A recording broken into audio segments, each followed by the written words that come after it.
कभी सोचा है इस देश में गरीब कौन है?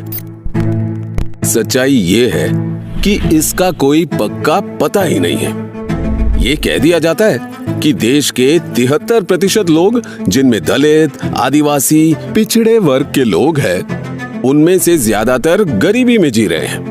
लेकिन उनमें भी कितने समाजों में लोग कैसे जी रहे हैं, कितना कमा रहे हैं, उनकी जरूरतें क्या है, यही जानने के लिए जातिगत और आर्थिक गिनती की जरूरत है।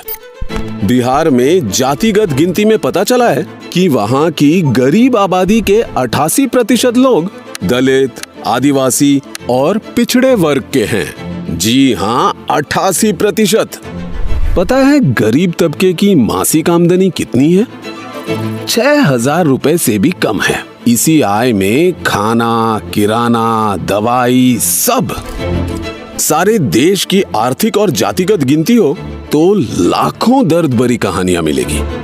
आज भी देश की 200 बड़ी कंपनियों की टॉप पोस्ट तक एक भी आदिवासी, दलित और पिछड़ा नहीं पहुंचा, जबकि 85% मजदूर पिछड़े वर्ग से हैं। गूगल सर्च कीजिए कि किसी बड़े मीडिया चैनल का सीईओ या मालिक दलित, पिछड़ा या आदिवासी है? कितने पिछड़े वर्ग के जज है? और गटर में बिना मास्क लगाए उतरने वाले वो सफाई कर्मचारी किस समाज के हैं? देश में आपको 2 हिंदुस्तान दिखेंगे, एक अरबपति वाला और एक गरीबों का हिंदुस्तान। जब तक अपने हक का पैसा उस आखिरी गरीब तक नहीं पहुंचेगा, इस देश में 2 हिंदुस्तान बने रहेंगे। पहला कदम होगा जाति जनगणना, उसके बाद आर्थिक सर्वे।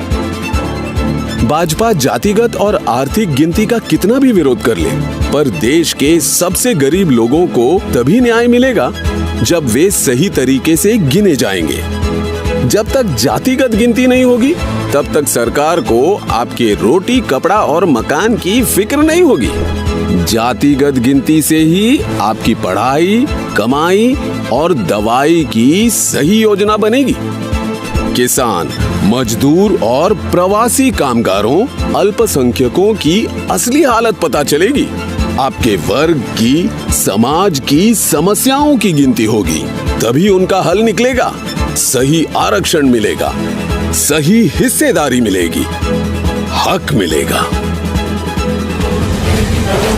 जब इस देश को चलाने में देश के सबसे कमजोर समाज की आवाज सुनी और गिनी जाएगी, तभी ये देश तरक्की करेगा।